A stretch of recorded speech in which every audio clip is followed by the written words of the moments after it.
We often look around at our world and wonder, where's God when this happens? Or how could a good God allow this to happen? We have this idea that God should be more caring, more present, more intervening.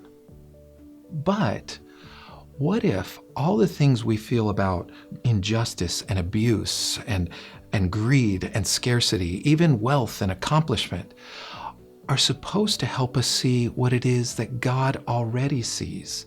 And when we begin to see what God sees, He's inviting us, He's calling us to participate with Him. In the Hebrew language, the root word for compassion is tied to the word womb. It's a picture of motherhood, that something is being born.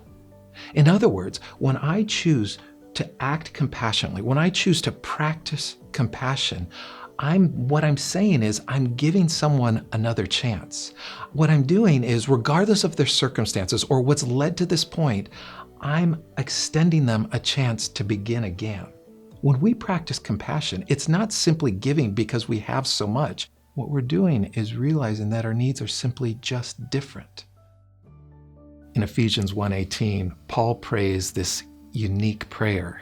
And it's a prayer that he describes where he opened the eyes of my heart. In other words, it's like he's describing that there's layers of seeing, that we can see physically, but he's praying a different kind of prayer. Open the eyes of my heart. I think that's the prayer that God invites us to pray, and to begin to see the world as God sees the world, and that our lives are part of God's tangible response.